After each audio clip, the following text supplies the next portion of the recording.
We're here as technologists creating a bright, big, bold, beautiful future. And I say that without a trace of sarcasm. Trust me, you'll know when I'm being sarcastic. We really are doing incredible work. We're changing the world.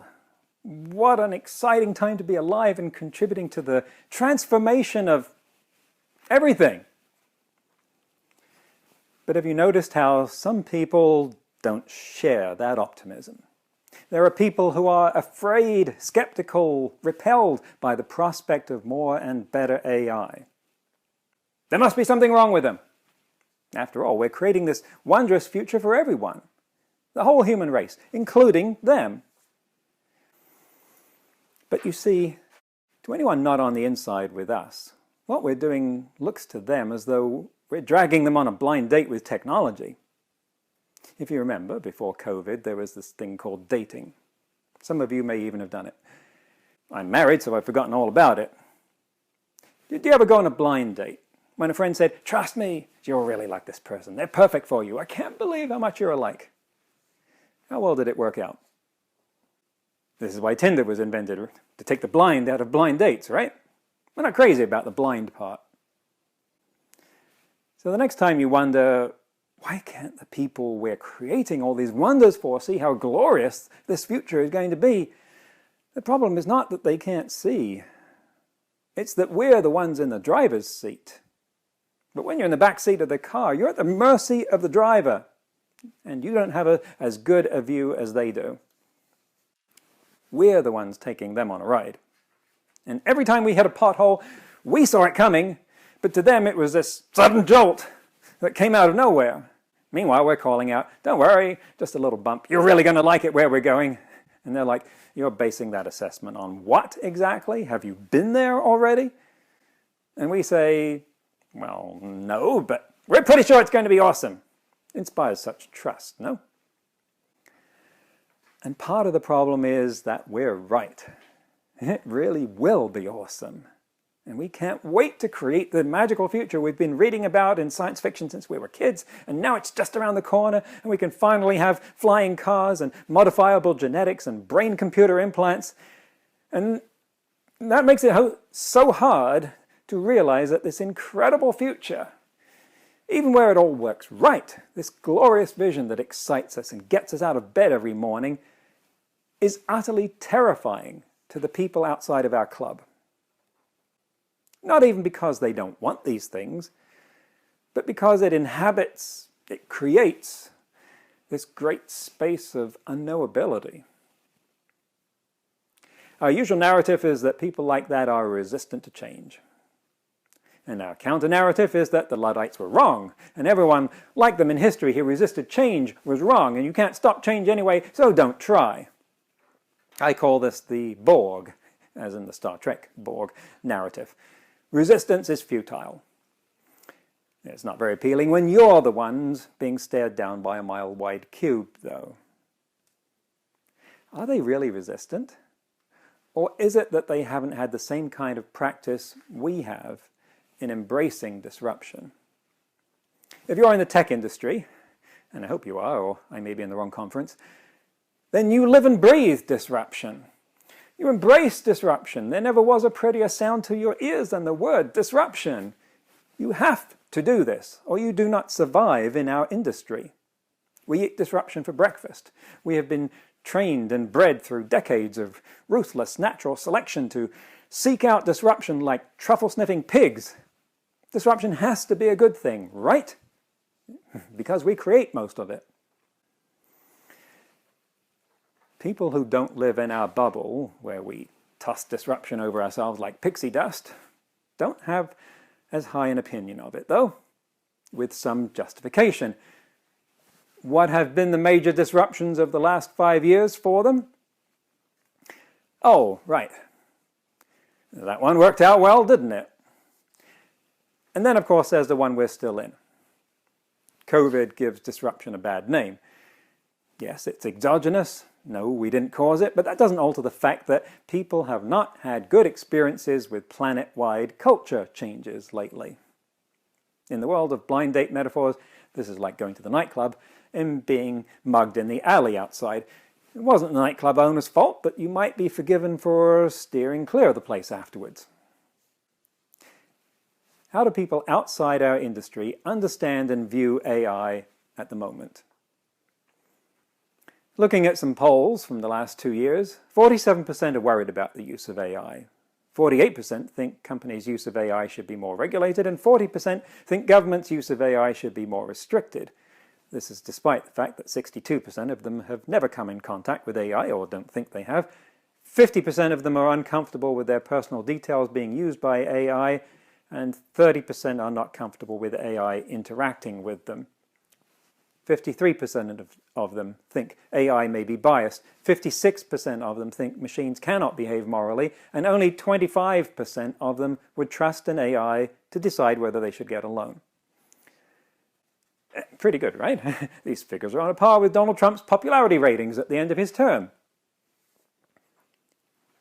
How much influence do we have over the narratives that are driving these beliefs? We have a way to go if half the population is going to try and stop our advances. This date is not working out well so far. And can't even come up with a decent pickup line. In fact, one of the more dominant public narratives about AI in the last 2 years has been its use in spreading disinformation, which has played a massive part in those 3 exogenous disruptions. Our worldviews are shaped by what sources of information we pay attention to. 30 years ago, our information came through a few channels that each served huge groups of us. Think about everyone watching the 6 o'clock news on the BBC and talking about it the next day. We were all receiving more or less the same news about the world, and as a result, we had common reference frames, which is an expensive way of saying that we could understand each other. But the internet has gifted us with an explosion of sources of information, or what passes for information. I could spend my entire day doing nothing but listening to new podcast episodes about AI, which would be a quick way to become really boring at parties, if we still had parties. Consuming sources of news that reinforce a particular view creates a positive feedback loop that ensures we see more media that reinforce that view even more. The more extreme that loop gets, the easier it is for disinformation to latch on. And AI has not helped. For instance, the YouTube recommendation algorithm was created to figure out what people liked and show them more of it. That sounds right, doesn't it? But there's a bug. It measured what people liked by how long they spent watching it. And it turned out that people would spend the most time watching the things that grabbed their attention the most. And this bears little relationship to what might be uplifting or useful to them. It was instead whatever would give them an oxytocin rush, like puppies. But it was also what would give them an adrenaline rush, like being told, the reason you can't get a job is because these people took it from you. And so YouTube would suggest to them more videos that did even more of that. Do you feel like there are people, maybe people who are or were your friends or family, that you no longer understand? That they've become alien in some way? This is what's doing it. Can we disrupt this vicious cycle with a balancing loop that would expose people to contrary views? Here's a challenge. Can we use AI to build those balancing loops, to make this problem better? This is neither academic nor inconsequential. For instance, if too many people decide not to get vaccinated against COVID because of something they saw on the internet, we don't reach herd immunity. How can we use AI to help us reach herd immunity from the viruses of the mind that are spread by disinformation? Is that something you can help with? Turning that dynamic around would let us have much more productive conversations with the public about where AI appears to be going, which is amazing. So let's look at that. Speaking of conversations, when someone looks at a conversation with GPT-3, like say this one, it's really hard to convey the nuance and subtlety of what's actually going on.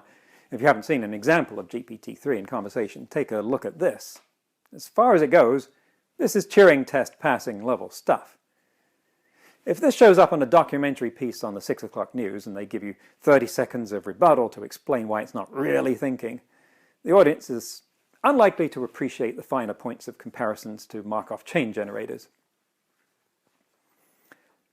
At the same time, despite the fact that this is just a really good parrot, it's getting good enough to make a real dent in many fields where we wouldn't have said parrots could make the grade. And it got so much better than GPT-2 by having 100 times as many parameters, which is something we can just keep increasing. Using the dating metaphor, it seems that size really does matter. But GPT-3 isn't the only technology we have that's working on crossing the uncanny valley to human-like intelligence. It really is amazing what you've all done. Google Duplex, the Google Assistant, demonstrated its ability to make haircut appointments or order pizza on your behalf over the phone. Its voice is completely natural, and she even inserts encouraging noises like, to keep the conversation chatty. It's virtually impossible to tell by intonation that you're not talking to a human. And Micah from Magic Leap was an avatar that could be animated almost photorealistically in real time in a conversation. She can keep eye contact and react to your facial expressions. Yes, Micah and Duplex have had problems with deployment and funding, but the viability of the technology is clear. If you had an AI that combined all three of these capabilities together, how would people react to the result? I suggest that we would be very close to the premise of the movie Her, you know, the one where Joaquin Phoenix falls in love with Scarlett Johansson, except that she's the voice of his phone's digital assistant. In other words, she's Siri. It doesn't matter that the thing we built doesn't have any sort of inner life, self-awareness, or consciousness. The appearance would be enough to create a powerful perception of those things. We, as in humans, do not have a very high standard when it comes to finding sentience within machines. Back in the 60s, a program proved that you could get people to pour out their hearts to a computer if it just said, "That's interesting, tell me more about that," often enough. Even though they knew it was a program. Just like today, a research scientist can feel empathy towards a robot. This is Kate Darling from the MIT Media Lab. She gave a TED talk about this dinosaur robot toy. It's called a Pleo, and it gets upset when it's held upside down like this. What I said just there illustrates exactly the point she makes in her talk, because it would be more accurate to say that when the toy's accelerometers detect that it's inverted, it moves its limbs back and forth and emits a certain sound. And yet even Kate Darling found herself drawn to protect it and mother it, and she has a PhD.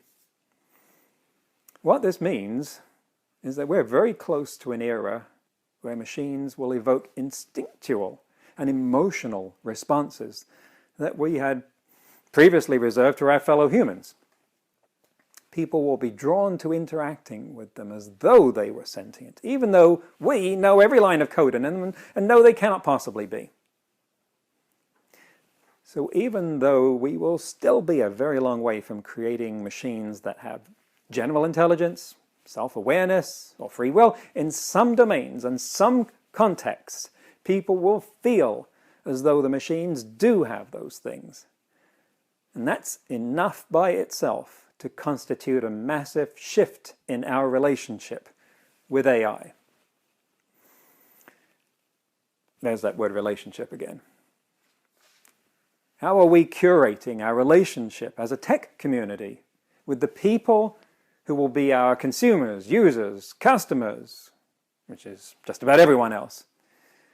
How do we believe that they will come to see the light, realize how right we are for them, and improve on those terrible acceptance statistics? When one community intersects with another, it may assimilate it. There's the Borg again. Are you counting on resistance is futile to do the job? Assimilation of one culture by another doesn't usually work out. Like, for instance, when Japan tries to assimilate American culture. They don't understand it, but they do like to try. Whereas a more productive model of culture merging is integration. In Portland, Oregon, they have these multicultural food trucks. Each has its own distinct, undiluted national culinary identity, and they coexist naturally and peacefully with each other. Although let me tell you that a British stomach is not well prepared to take on board half a dozen of those different foods in one go. When we don't get either of these models right, though, cultures don't merge. They declare war on each other. This must not happen to us. I spend a lot of time educating people outside our industry about AI. And I can tell you it is an uphill battle to convey to them that AI is going to make their lives better. How do we start to secure this relationship? Where do we find the therapist that can heal the differences and get us talking to each other? We can start by identifying champions of change within our organizations. People who speak the language of others, who see the world through others' eyes, who will be the advocates for other points of view. If you know people in your organization who habitually see things through a different lens from the techies, they might be the ones to take on that mantle. People who ask awkward questions, who don't go along with the group think, oh, let's just call them troublemakers. Who have the contrary views that might be needed to provide a balancing loop to your own company's spiral of self-reinforcing beliefs. When we have these champions of change to reach out to the rest of the world and change the conversation about AI, the way you'll know it's working is when you get a queasy feeling that you're no longer calling all the shots. Because that's what the start of a working relationship feels like, when you go from me to we. Have you ever had that feeling? And it's uncomfortable, of course. But how many of you have been through that, and on the other side a new partnership emerged? And that kind of relationship has the potential to create something that was never possible any other way. What will the product of that union between the tech world and the rest of the world look like? Nobody knows. But this is what we have to create, or the future will be barren. Look at how much talent you have going for you. Look at the incredible future that you want to create. And imagine how it will be if the people who will use it are behind you instead of afraid of you. Now there is a truly daring vision of the future. And I want you to go away from here, allowing yourself to see that vision and ask yourself where it could take you. This is me, my book, and my podcast. The next event I have going in the UK is a webinar over 2.5 days for the telecom industry in partnership with Katie King of AI in Business fame. It's on March 24th and 25th. And now we can take questions. The first question we'd like to open with is, you talk within your talk about trust being an issue. So trust me, AI is going to be awesome. How do you think we get past that trust issue? Thanks, Darren. It's a great question to open with. And trust is an issue that comes up when there's a vacuum and it gets filled with whatever has the opportunity to take root there. Sometimes that's disinformation. Sometimes that's just plain fear. And it's the same issue that you could see around anything in especially large enterprises, corporations, where there's a rumor mill and management is secretive. So this is the sort of thing that coaches and management consultants make their bread and butter on, right? That trust is a big issue in those places too. Now we're looking at the issue of trust of a technology, of a field, of a shift in our entire way of life. If we are to believe that AI is to become the new electricity. And the antidote to that is sunlight, is transparency is openness on the part of the people developing this, and especially to say where they don't know the answers, because the trust is always lost when people have a sense that other people have the answers, but they're not going to tell them. They're holding it back for some reason. So you really need to cultivate the habit of openness and transparency so that you appear trustworthy. And that comes down to, who do you put in front of the public and the media, and the message that you give them really needs to be one that appears you're not holding back on what you have. You're not trying to just use every question as an excuse to talk your book and trot out the management lines. These days, people see through that right away. We are so used in social media now to people being honest, and we gravitate towards that. So get those people that have got the most practice, maybe the millennials or the younger ones now. I guess at this point millennials are the or olders, where the Gen, whatever you call them now, Z, but get them who have got that practice in that easy familiarity with people, that no BS style, to come in front and say, this is how it is. Absolutely. And I guess that's it. So you talk about almost countering some of that disinformation that comes around. Do you think there's a level of knowledge that people need to have in order to try and counter some of that disinformation, or is it simply, as you're suggesting, maybe people just being as open as they can about what they do know and what they don't know, and what they are confused about? When it comes to disinformation, the primary driver of that is emotion. And one of the biggest mistakes that we can make is thinking that disinformation driven by emotion can be countered by any amount of information. That has lost people elections. And so the first thing to do is to understand the emotional drivers and speak to people's needs first. There's a famous example of this, at least to me, of when the movie Avatar came out, because that got more followers in a few months for environmentalism than Al Gore's movie An Inconvenient Truth had in years. And someone asked James Cameron, the director, well, how did you do that? Your movie doesn't depict a single fact about Earth-based environment. How does that happen? And he said, using images from the movie, he said, you don't fight the gunships of emotion with the bows and arrows of logic. So you've got to suppress that urge to say, oh, but there's this other fact and these statistics here, and leave that until you've addressed what the drivers are that are changing people's emotions. And that's what's driven so much of the disinformation in the particularly the crises and disruptions that I addressed in the keynote. Absolutely. And you talk about stats there, and you called out a number of stats within your keynote as well. Is there any one in particular, or one aspect of it that worries you most, that makes you most concerned that that something's going sort of slightly wrong in the way people think about AI? They all indicate the same kind of thing, which is we don't know what this thing is.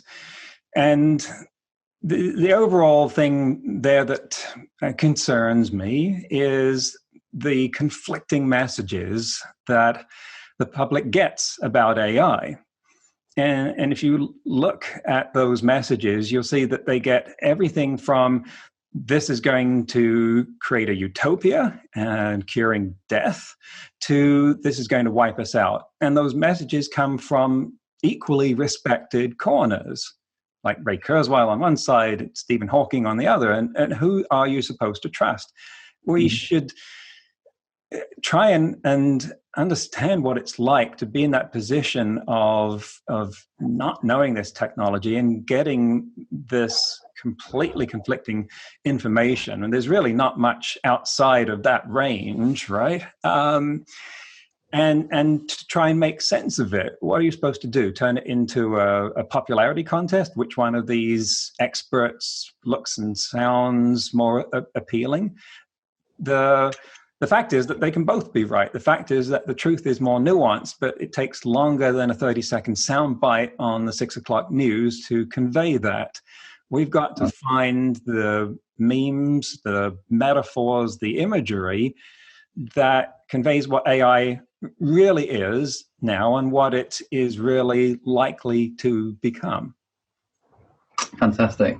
And I think, Peter, there's going to be lots of students listening in to you right now, thinking, well, AI is maybe something that I want to get into. I'd quite like to be more informed in this field. I'd quite like to get involved.